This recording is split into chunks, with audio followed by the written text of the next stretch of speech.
When you don't go to Geico.com, car insurance can be confusing. Like Swedish techno confusing. Bark, bark, meow, meow. Dance with me, purple cow. Bark, bark, meow, meow. Ooh, you lovely cow. Geico makes it easy. With 24/7 access, all you have to do is go to Geico.com and you could save money on car insurance. It just makes sense. Unlike, Dance with me, purple cow. I like your moves.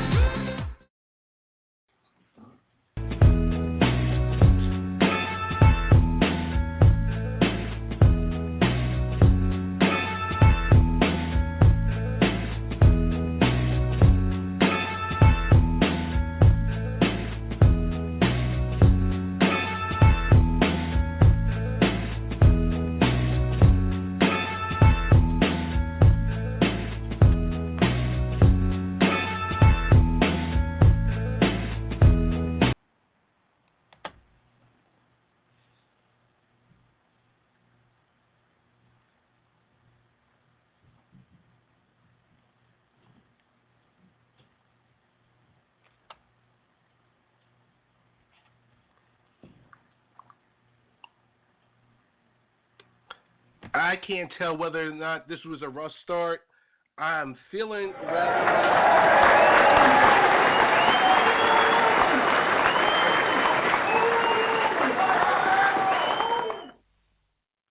Yes.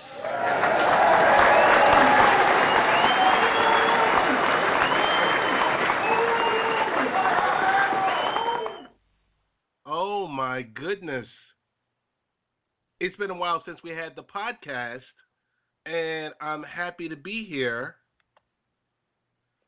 This is Ted Hicks, Late Night Parents. Ways to get in contact with us. You can find me on Twitter, Real Ted Hicks, or Late Night Parent. The website is latenightparents.com.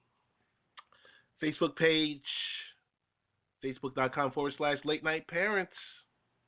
And for those of you that are keyboard-ridden, keystroke-ridden, lnp.tv is the way to get to the website. That's the shortcut. But happy to be here tonight. Once again, haven't had a live podcast in a few weeks. We've been doing some recorded sessions lately. But we're here for the next 60 minutes. And excited to be here, I tell you that much. Kind of a hybrid show tonight. A couple of things that I've been dealing with over the last few weeks.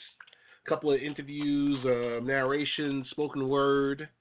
You'll hear tonight. Our featured guest tonight is Chrissy Steed, the kidpreneur. She'll be with us at the 30-minute mark. But we do this with the best radio partners in the world. Our home on Wednesday nights at 8 p.m. Eastern is the Happy Hour Network on Blog Talk Radio. Once again, thank you to Val Vandenberg and Associates. I guess the criteria I follow are I fall under the Associates. But the Happy Hour Network is the home that you want to be at on Wednesday nights. Wednesday nights, 8 p.m. You can catch us live or through the extended podcast through one of our various people that distribute the show. Want to thank some of our partners near and far.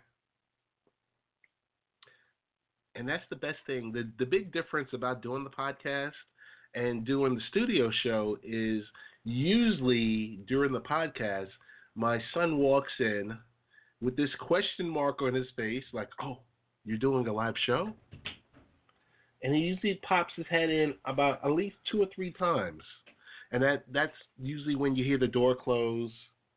He'll walk through and have a question or two and try to turn on the TV.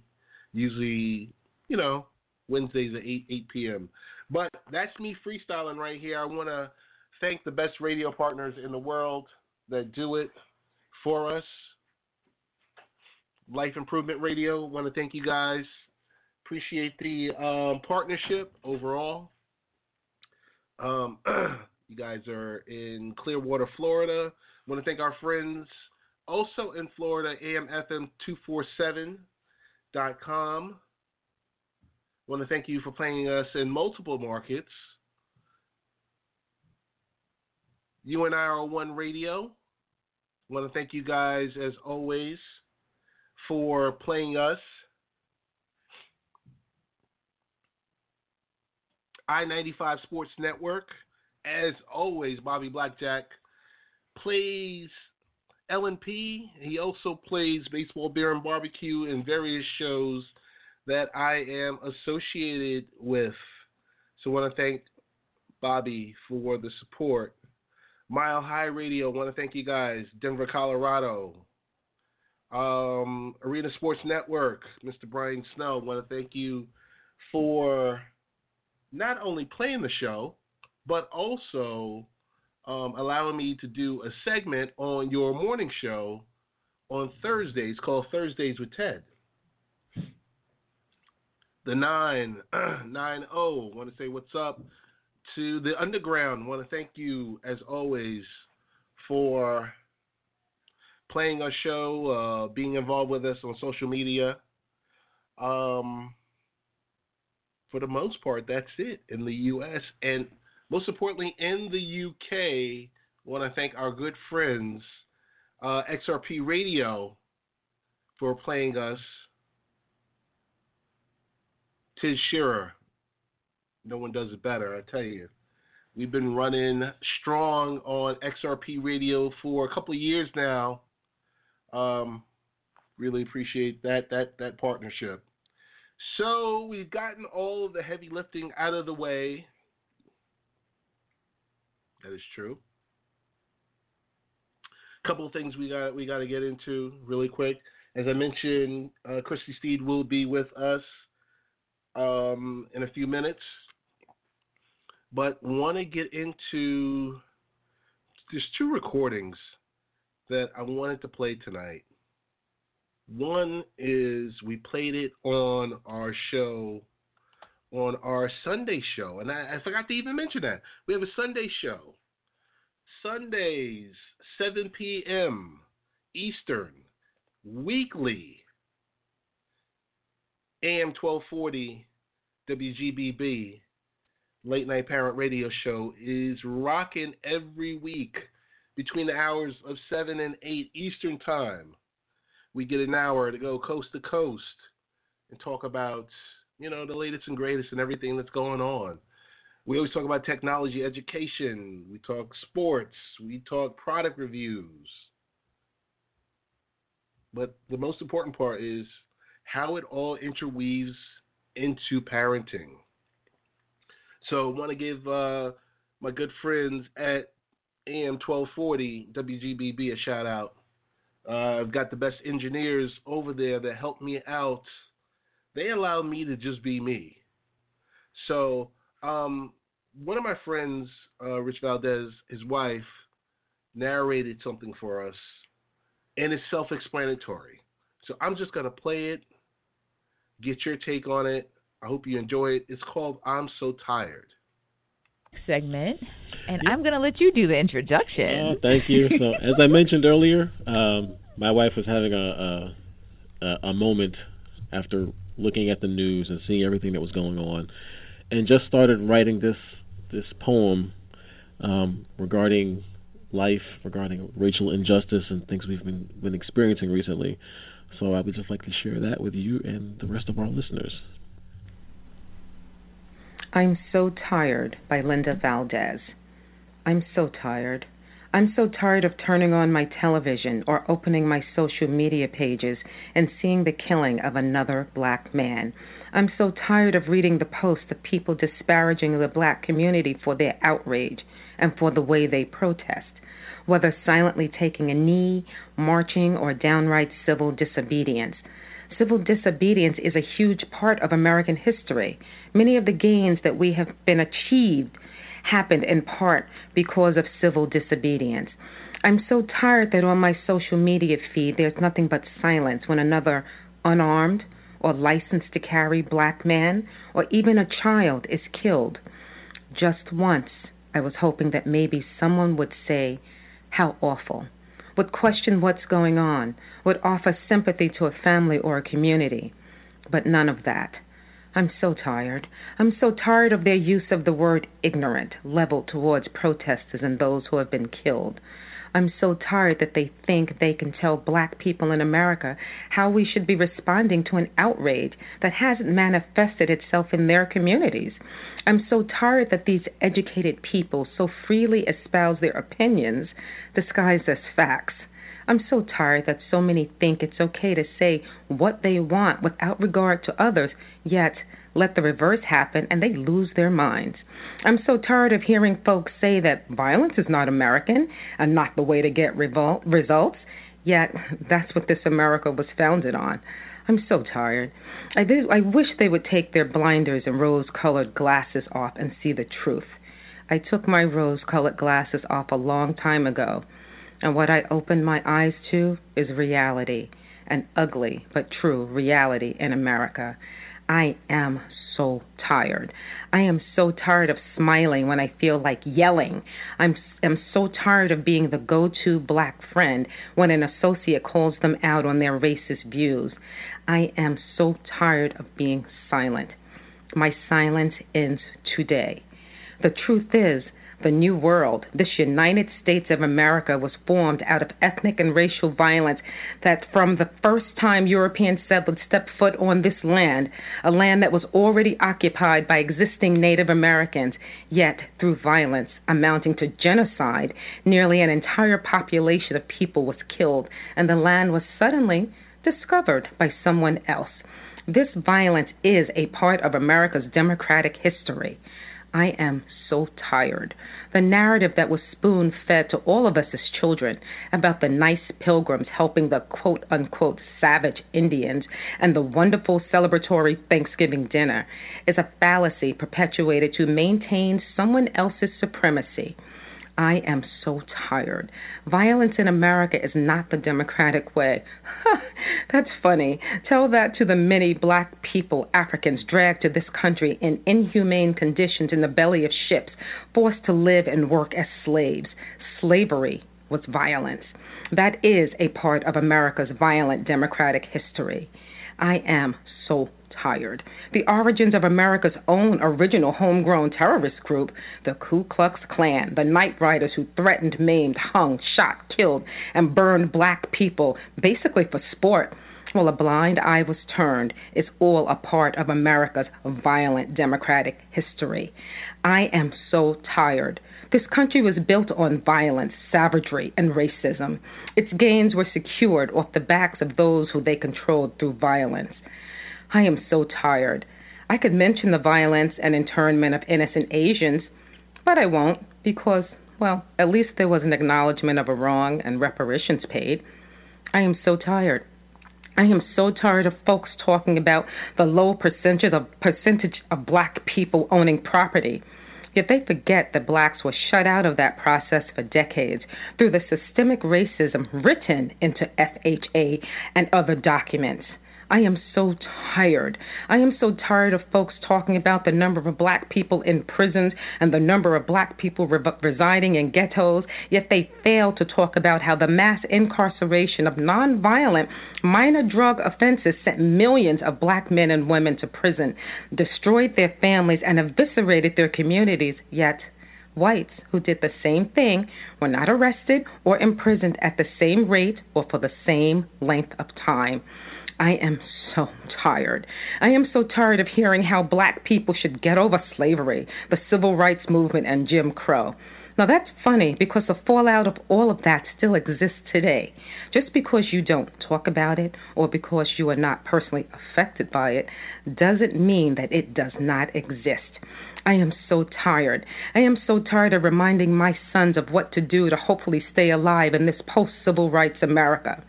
But I still have to, because someone who carries fear, ignorance, or racism within them may not see my sons for the well-raised, well-educated young men that they are.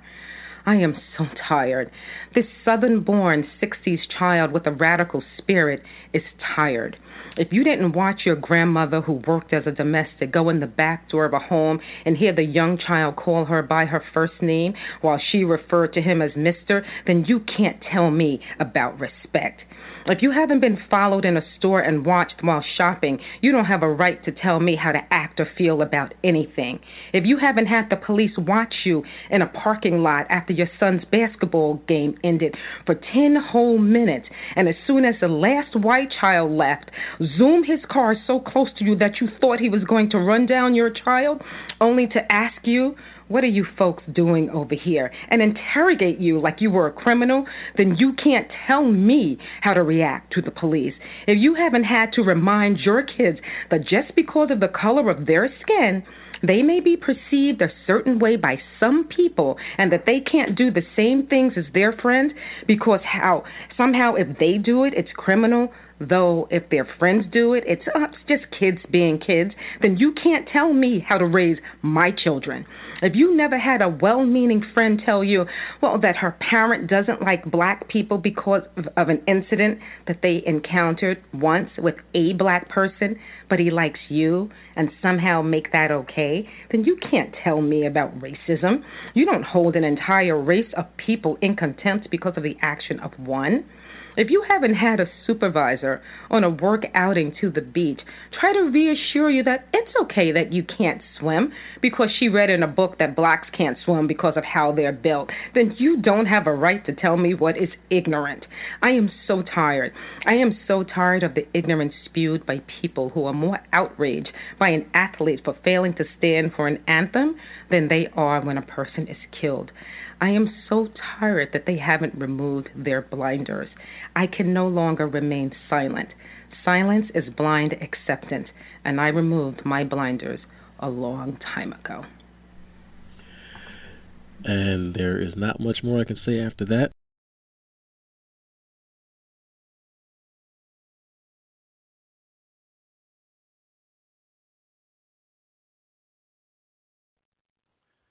That was my friend Linda Valdez and citing I'm So Tired.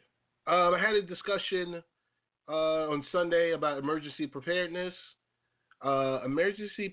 with your children and not freaking them out in the process. Here you go.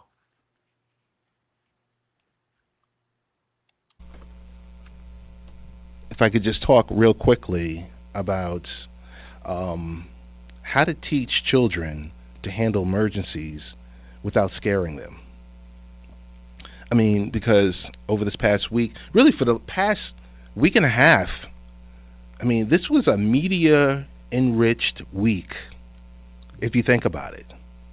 There was so much going on back and forth, tapes were being released, Julian Assange with WikiLeaks, emails supposedly were being released. So there's a lot of that's going on. But along with it was Hurricane Matthew. And it's a touchy subject. We know that in the New York area from dealing with Sandy, prepping for it. We knew about it way in advance. So the question is, the folks in North Carolina, South Carolina, Virginia, Georgia, they were rocked, along with after seeing the damage what this hurricane did in Haiti. So you get to the point of how do you teach your child or children to handle emergencies without scaring them? Basically without scaring the bleep out of them. Hang on one second.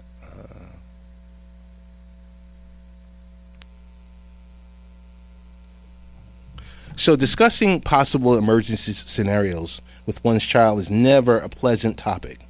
Parents do not want to frighten or create new anxieties.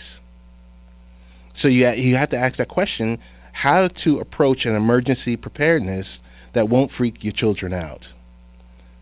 You got to tell children an emergency is something unusual that happens which could hurt people or cause damage to things like your home and or your car.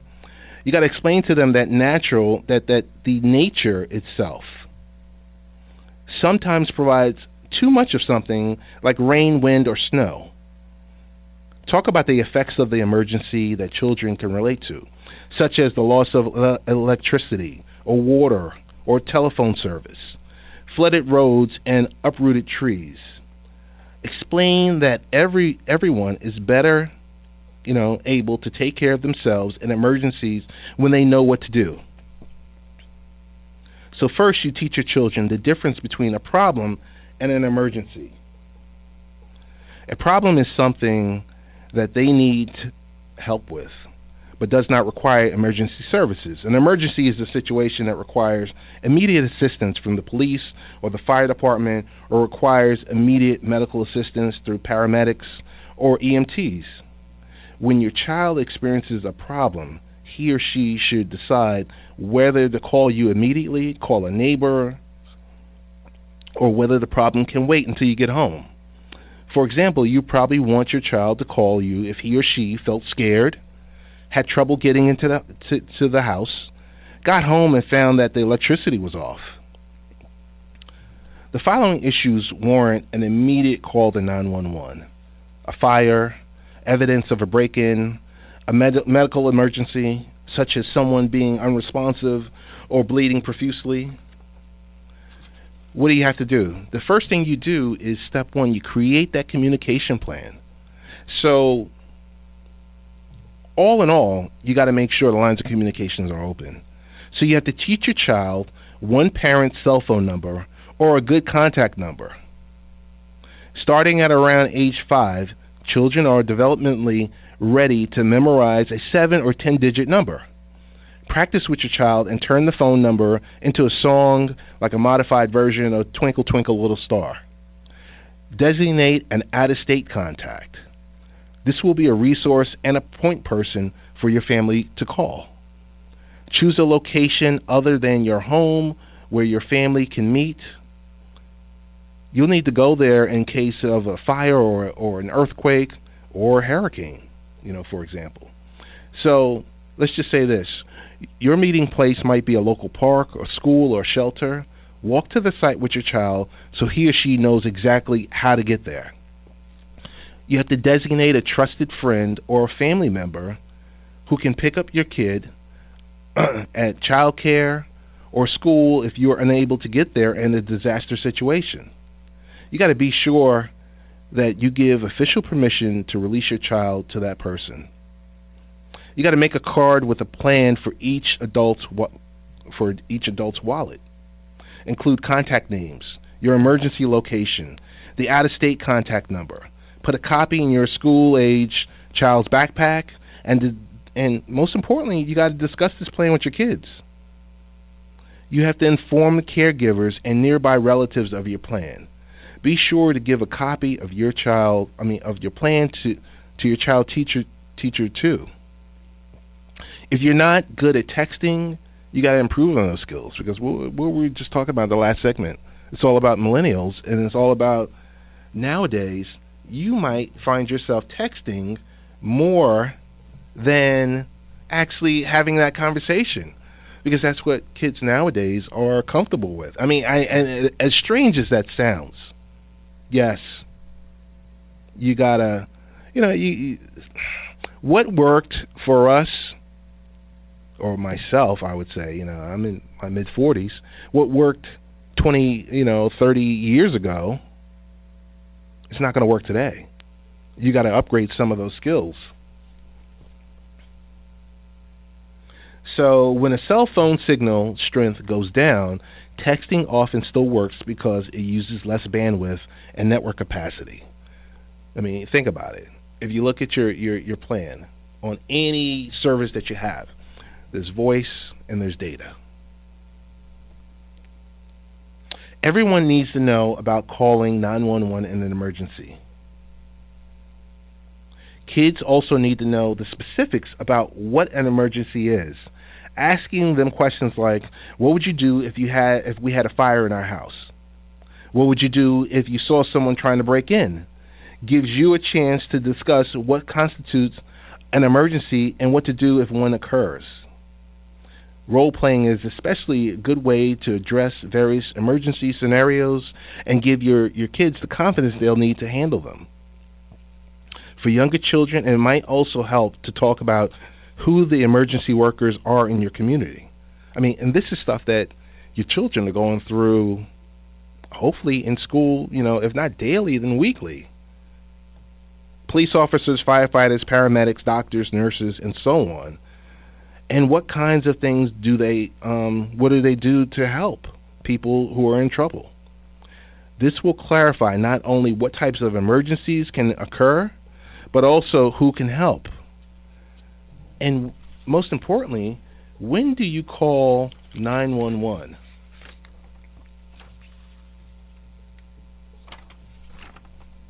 I think we would only call 911 when there's a specific emergency. And that's the part of the understanding, is knowing what an emergency is, knowing what is not. A fire, an intruder in the house, an unconscious family member, these are all things that require a call to 911. A skinned knee, a stolen bike, or an agreement with a schoolmate would not.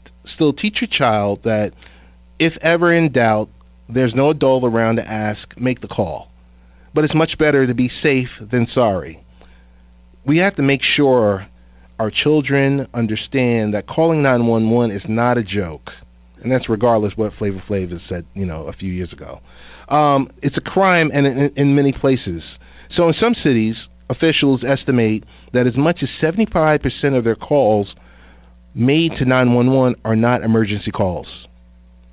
These are not all pranks.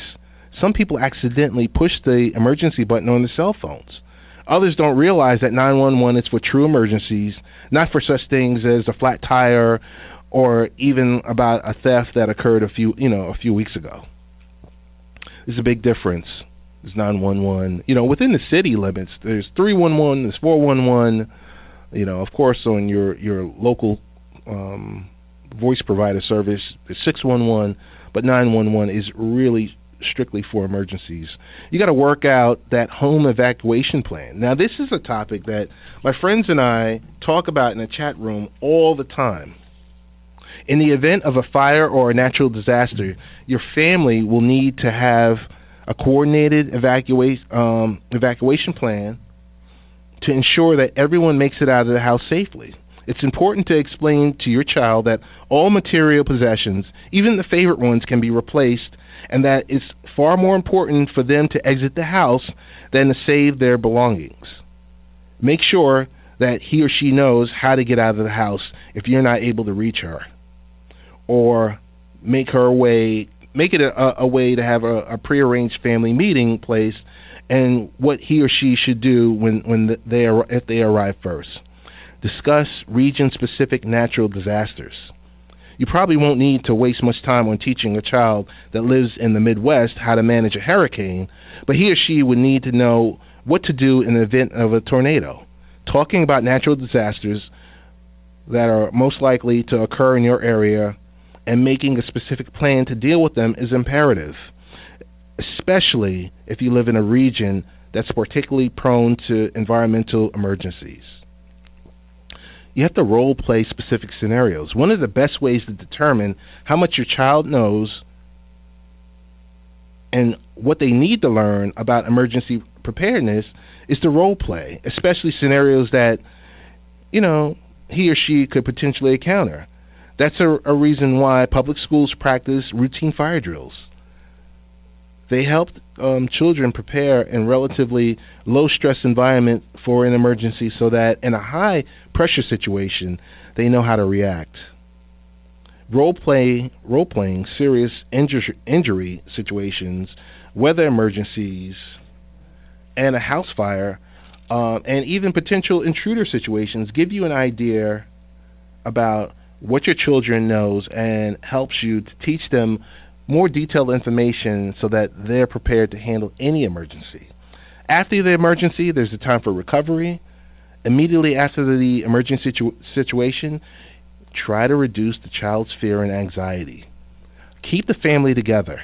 So while you look for your housing and assistance, you may want to leave your children and relatives or friends. But but instead keep the family together as much as possible and make children a part of what you're doing to get the family back on its feet. Children get anxious. They'll worry that their parents won't return. Explain what will happen next. For example, say, tonight we will all stay together in shelter. You have to emphasize, get down to the child's eye level and talk to them. You have to encourage children to talk. Let children talk about emergency and ask questions as much as they want. Encourage children to describe what they're feeling. Listen to what they say. If possible, include the entire family in the discussion. Most importantly, include children in recovery activities. Give children chores that are their responsibility. This will help children feel, that they're part of the recovery. Having a task that will help them understanding that everything will be all right. That's overall. I want to thank our friends at comprehendthemind.com on how to teach children how to handle emergencies without scaring them. We'll be posting this article on Late Night Parents because it is so important in this, in this day and age that we're dealing with. I'm not sure where to begin with that because, it's a very serious situation. I remember specific times like, in the Northeast, we're not used to it, but, for those folks that are living in Florida, this is the norm. This is the norm for those folks that are in South Carolina and North Carolina, and even in, certain parts of Virginia where you have to prepare yourself. So with that, we're going to go to our next break, and we'll come back real briefly with Dr. Michelle. I am loving my Verizon FiOS. In fact, I recently joked that if we move, we have to find a place with FiOS coverage. To my surprise, our family actually agreed. Not only is FiOS the fastest internet service, it also has never been down, with the exception of when Storm Sandy hit us. And indeed, only FiOS gives you the same speed uploading for your files, photos, etc., as it does downloading as in HD movies. Cable cannot offer you this, only FiOS. So go ahead, make a very smart choice with Verizon FiOS. Your choice and a free 30-day trial membership. Just go to audibletrial.com/late night parents and choose from over 180,000 audio programs. Download a title free and start listening. It's that easy. Go to audibletrial.com /late night parents. That's audibletrial.com /late night parents and get started today. Why Audible? Audible content includes more than 180,000 audio programs from the leading audiobook publishers, broadcasters, entertainers, magazine and newspaper publishers, and business information providers. Are you looking for some sick sports apparel? DHTK designed some of the newest and coolest brands such as Represent, Game Over, and Don't Hate the King. DHTK's vision is to integrate culture, fashion, and attitude that best represents the players and caters to us, the fans. Click on DHTK.com and subscribe to their mailing list for an automatic 10% off your order. If you are a basketball fan, follow DHTK on social media. Visit DHTK.com for more details. DHTK.com. You don't have to be a king to dress like one. Try listening to the Happy Hour Network on Blog Talk Radio. The Happy Hour Network features live shows such as Late Night Parents with Ted Hicks, Baseball, Beer, and Barbecue with Ted, Todd Vandenberg, and Lee Vowell, The Seahawks Show with Kevin Daggett, and NBA Full Court Press with Danny Thompson. You can also catch podcasts like The SWAT Show, The Earnestly Speaking Podcast, Cinema Savants, and The Tennis Scene, found at blogtalkradio.com/Happy Hour Network. The Happy Hour Network, radio worth listening host of to. Late Night Parents. We call it L&P Live. On Saturdays at 4:30 p.m. Eastern, we speak with game changers in the world of sports, technology, education, and product reviews. Why, you ask? Because parents do matter. Saturday, 4:30 p.m., Late Night Parents.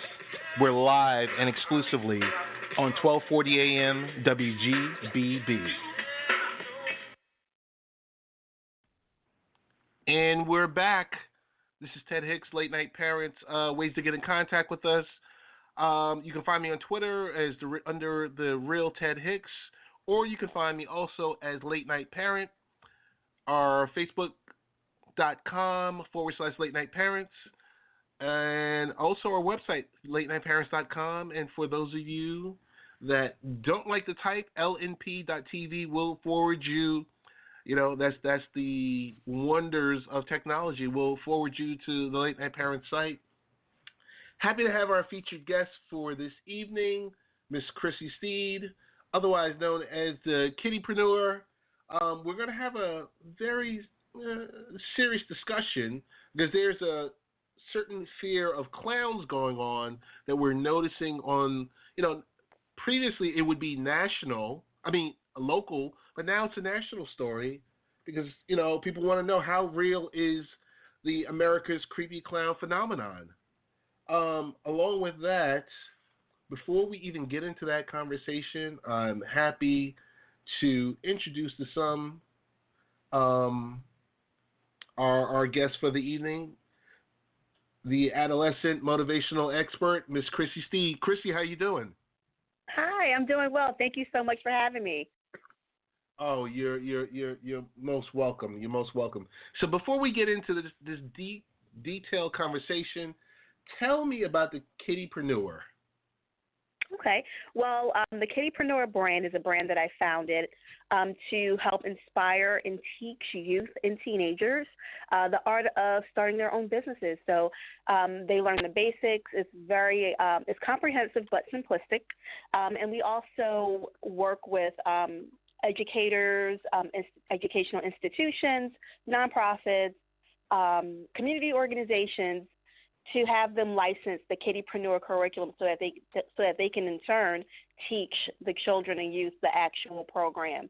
I have an 8-year-old and she has her own business, her own sneaker line. So, the sky's the limit if they're given the opportunity. Yes. That is really nice. I love to hear stories about this. So you're telling me your 8-year-old has her own sneaker line, sneaker business.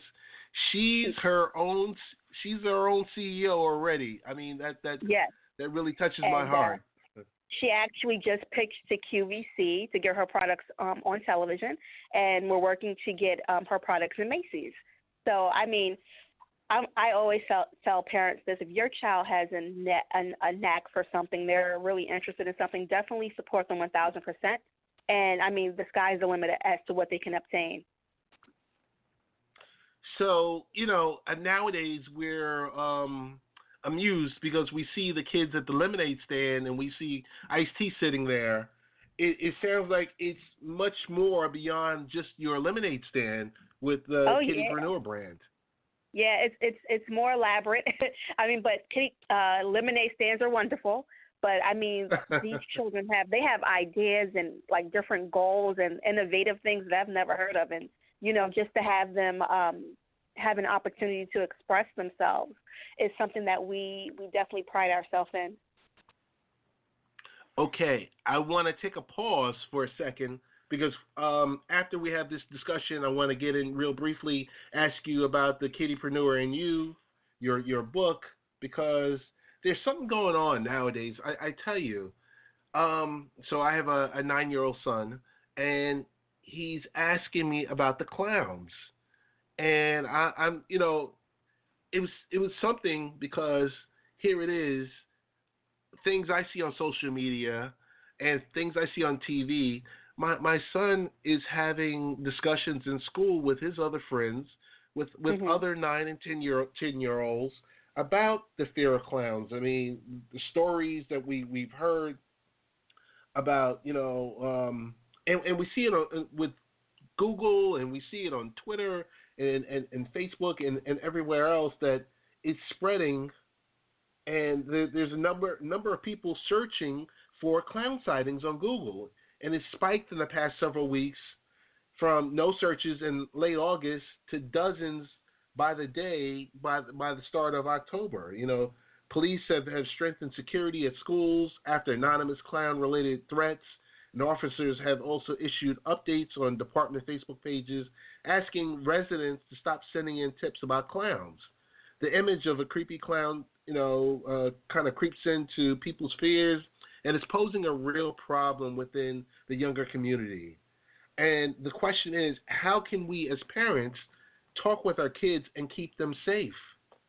So, well, no, go ahead. No, I was just going to say, it's extremely important for parents to communicate with their children, let them know what's real, what's not real, and let them know that, clowns should not be seen as a negative. You do have a lot of copycats out here who are trying to influence and scare the youth and parents and teens. But what's happening is you have a lot of children who have and teens and older young adults who have a lot of time on their hands, and they see that it is a phenomenon, and it's in the news and it's trending. And as you know, most teens and young adults, they follow the trends. So right. I would definitely let the parents know, don't allow your child to fear clowns. They're usually, typically when you think of clowns, you think of birthday parties, you think of face painting and balloons. Is so weird because I heard something with McDonald's where they're now kind of stepping back and not allowing Ronald McDonald to kind of make appearances at the moment because of this situation, which is sad. Chrissy, this is crazy. I mean, yes. I'm just thinking when I was growing up, you see a clown, I'm thinking of Ringling Brothers. I'm thinking exactly. of like when my dad would take me to the circus. Yes. Mm-hmm.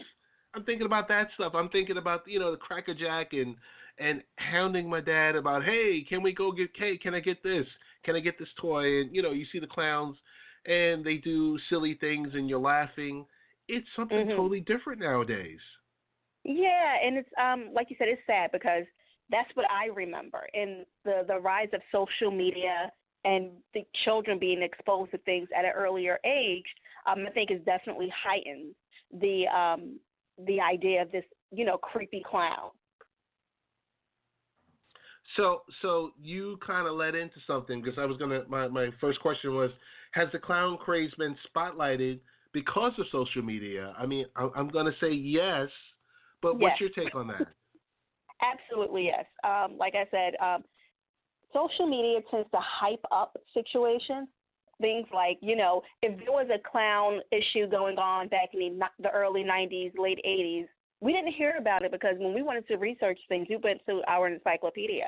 But right. now, if children if they're interested in researching and finding out what's going on, they're going on the internet. They're going on social media.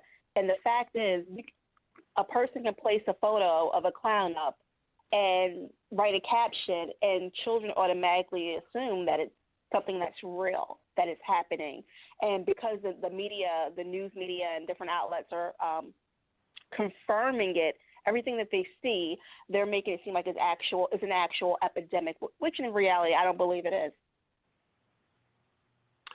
Chrissy, I got to tell you, I had to scold my 14-year-old daughter because my son was, you have the the sibling rivalry, and you have the older sister, the big sister, and the younger brother, and he was acting. I don't want to say acting like a fool, but you know how we talk sometimes. But he was being a little foolish, being a little silly, and she said, "Oh, the clown is going to get you," and I had to pull back because I said, "Wait a minute, stop.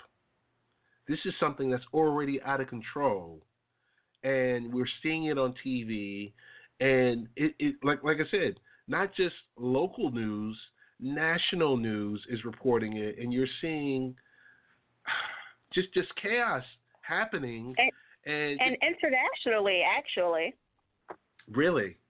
It is happening in different places overseas. Oh, my goodness. So it's picking up. So, Chrissy, my next question was, help me out. How can we talk to our children about this without making them scared? Well, like I said earlier, you have to definitely make sure that they're aware of all the situations that are going on and let them know that, let them know what's real and what's not real. And not to separate or differentiate what a clown is and what a stranger is. So, just like you talk to your children about stranger danger, if you see something, you see someone that you don't, that you don't know, you don't go up and speak to them. It's the same concept with a clown. if you see a clown and you don't feel comfortable, you make sure you go to a trusted adult. You go to someone that you can speak to. But not all clowns are bad. And like I have an 8-year-old, and my thing is you still have to expose them to those experiences.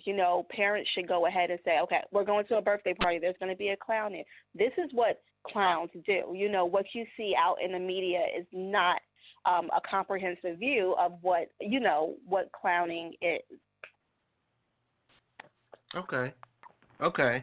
I mean, that's somewhat helpful for me because it's and I don't know if it's like, to me it's the amount of, number one, the amount of attention it's getting. Number two, right, the various different TV shows that are out there, what's available on YouTube. I'm telling you, it's getting really, really hard. And like I've said this before. By profession, I'm in information technology, so I know how to tighten the reins on what can be viewed within the house. Right. Within like the firewall within that I control on for the internet in the house. But it's everywhere, and it's like I can't control anything when my son or my or my daughter, they go to school and they're having these conversations. I mean, the most I can do is, hey, here's what's real, here's what's not real, here's what's propaganda. But it's like it's really getting hard, Chrissy. I don't know. Yeah, and as parents, it is extremely hard because, they are exposed to the internet. And then even if you put those parental controls on, once they go to school, then they're influenced by their peers and they're influenced by their environment. And then they may actually go to school and they may actually see a creepy clown chasing them around, So, I mean, as a parent, we just have to be diligent. And then also let them know that, because I can almost guarantee you, after Halloween, this whole thing is going to blow over. You probably won't even hear about this again in a couple of weeks. Like I said, it's a copycat thing. They, one person. It's like Pokemon. Right. Once they started with the Pokemon thing, it caught on, and then everyone started doing it. You can kind of, with parents, you can kind of explain it to your children in that perspective, because they all know about Pokemon. That is not real. People want attention, and then parents can also, if their child is actually the perpetrator, they can redirect their energy into something else. So you want to chase people, you want to be a clown. Okay, let's start a business. You're going to dress up as a clown, and you're going to go blow up some balloons for a birthday party. So try to redirect their energy, especially if your child is the perpetrator. Chrissy, so for Halloween, my son asked me if he can get a clown mask, and I just had to have one of those moments where I just had to stop and say, okay, with all of this is going on, do you really think that's appropriate? I would say, yeah, it's one of those things where, at this moment in time, it may not be the wisest thing to do. Right. And it's not to scare him, but, just to keep things in perspective, given the climate, you just want to, you don't want to draw attention to yourself if you don't have to. You want to go out and have a great time. You want to go out and, get the candy and go to the Halloween parties and so forth.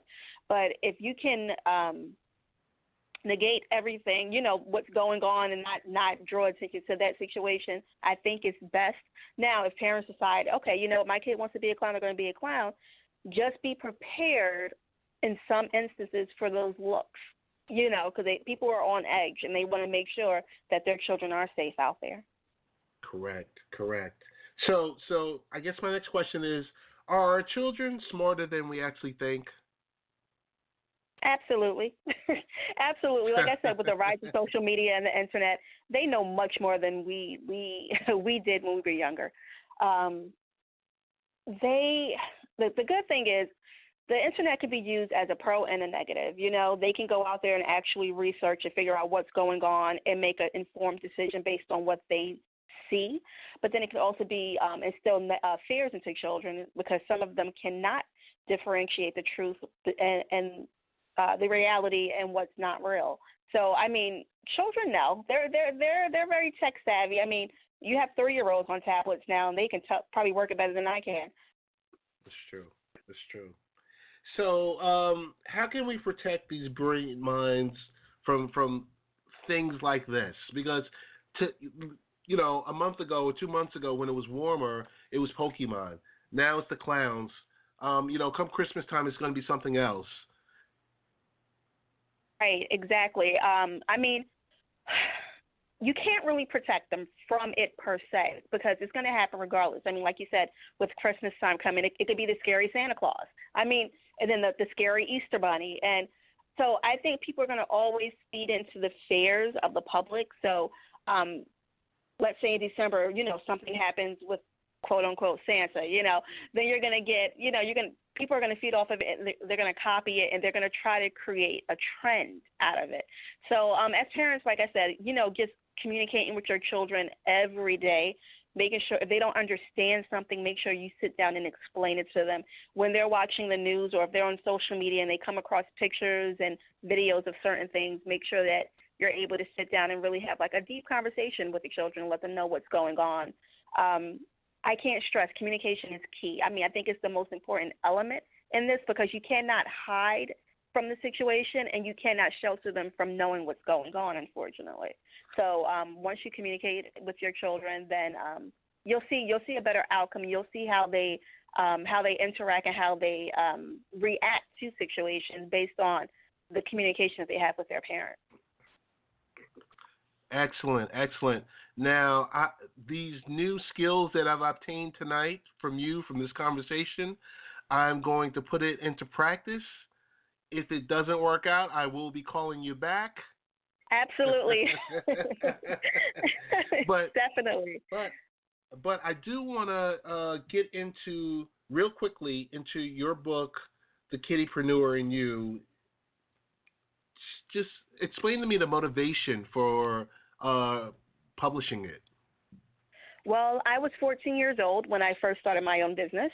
I didn't have any guidance. I didn't know exactly where to go and the proper tools to setting up a profitable and marketable business. However, I did it because it was my passion. So I had an inner city dance program at 14 that traveled up and down the East Coast of the United States, performed at mayors' inaugurations and all kind of great stuff. And this is just me researching on my own. And then my parents really didn't know the basics of starting a business and whatnot. But I thought it was extremely important to have a system in place so that children my age, when I was that age, they're able to start their own businesses and have resources. The Kittypreneur in You book is actually a resource book that is coupled with the Kittypreneur modules, which is a workbook, and it teaches children all the aspects of starting their own businesses from marketing, from business ideas, business planning, budgeting. I mean, the sky's the limit. And then at the end, after they've completed the program in June of every year, we have the Celebrity Entertainment Business Awards, which is a part of Kittypreneur Celebrity Weekend. And we bring celebrities out, like we had Demetria McKinney from Tyler Perry's House of Pain. She was honored because she has a makeup line, DMK Collections.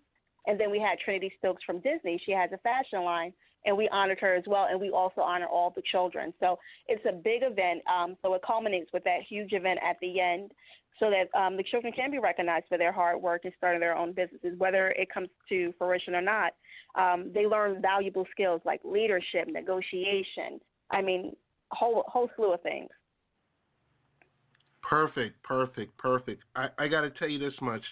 I'm excited because on our radio show on Sunday night, 7 p.m. on 1240 AM WGVB, we will have you back because I want to get into more on the lines of setting good examples and motivation and preparing our children not only for success, but also for failure in regards with dealing with the future. So really excited about that. I won't go in any further on that because I want you on the other platform that we have our show on Sunday nights.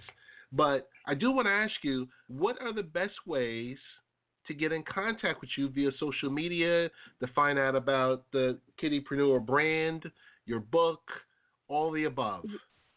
Yeah, so you can reach us at our www.kittypreneur.com. We're also on Instagram, Facebook, and Twitter, the Kittypreneur brand. And the Kittypreneur and You book is also available on Amazon. Wow. That is really, really good. I do want to give you a round of applause if it will let me.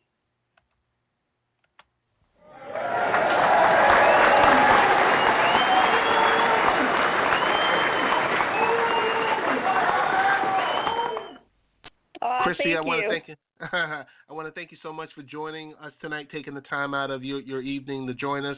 Looking forward to speaking with you on Sunday on 12:40 a.m. WGBB. Thanks again. Thank you. Take care. Bye-bye. Take care. Bye.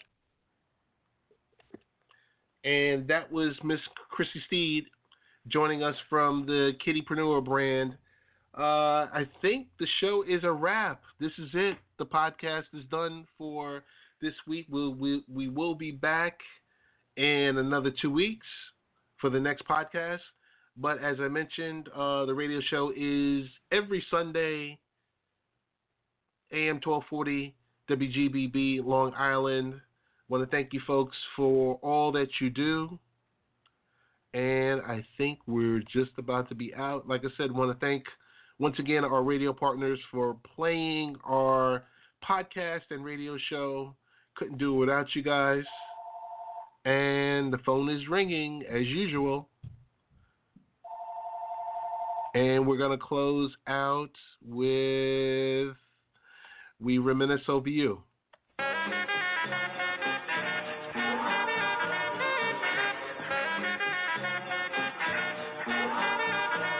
I reminisce. Yeah. When you don't go to Geico.com, car insurance can seem intense. Like breakup R&B intense. I thought you said you loved the sweater that I got you. If you didn't, you could have told me. Geico makes it easy. Just go to Geico.com anytime to update or check your policy without all the extra drama. I even had a gift receipt.